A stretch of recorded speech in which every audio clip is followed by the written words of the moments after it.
دوستو، عملی زندگی میں کامیابی ہمیں محنت کی وجہ سے ملتی ہے یا اس کا انحصار قسمت پر ہوتا ہے؟ کیا کوئی انسان صرف اور صرف اپنی محنت کے بلبوتے پر کامیاب ہو سکتا ہے یا پھر کامیاب ہونے کے لیے محنت کے ساتھ ساتھ اس کی قسمت کا بھی پورا کردار ہوتا ہے؟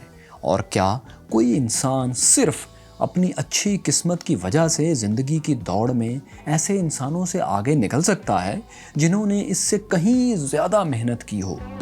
دوستو، ہم اس ویڈیو میں انہی دلچسپ سوالات کے جواب جاننے کی کوشش کریں گے۔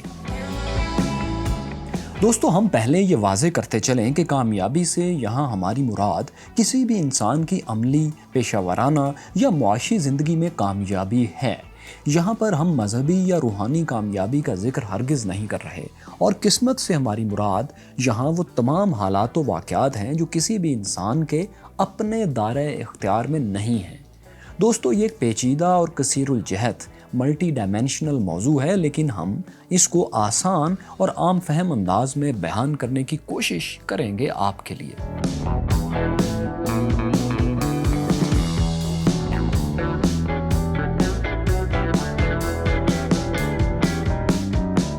دوستو، کامیابی قسمت یا محنت سے ملتی ہے، اس موضوع کو سمجھنے کے لیے مثال لیتے ہیں ان بچوں کی جو آج سے 30-35 سال پہلے پیدا ہوئے، کچھ غریب گھر میں، کچھ مڈل کلاس میں اور کچھ امیر گھر میں۔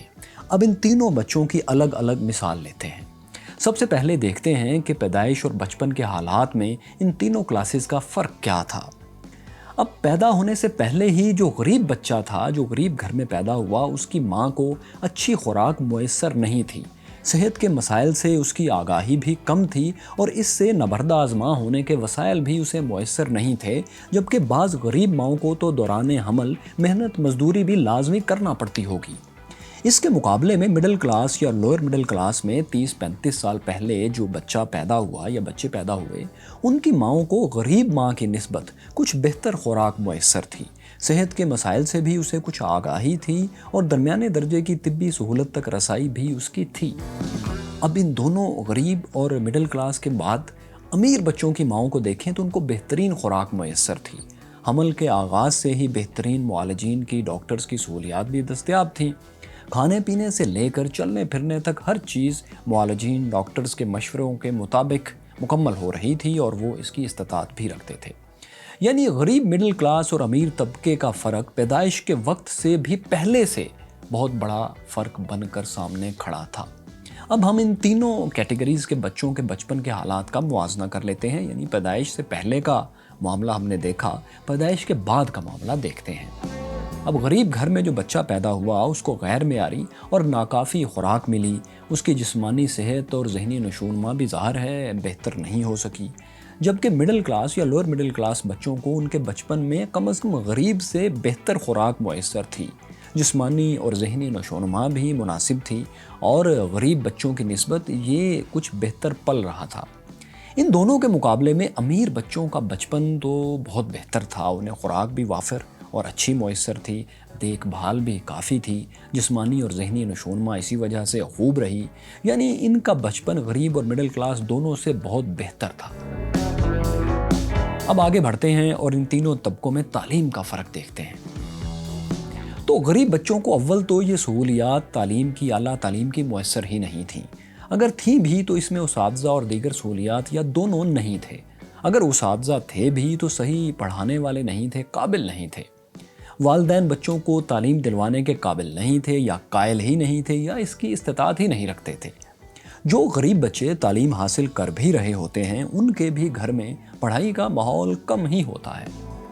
اس کے مقابلے میں مڈل کلاس کے گھروں میں جو بچے پیدا ہوئے، ان کے والدین انہیں پڑھائی پر پوری توجہ دیتے تھے، اور ان کو نہ پڑھنے یا پڑھائی میں ناکام ہو جانے پر نتائج سے ڈراتے رہتے تھے، اور ان کو پڑھائی کے لیے سازگار ماحول اور وسائل فراہم کرنے کی ہر ممکن کوشش بھی کرتے تھے۔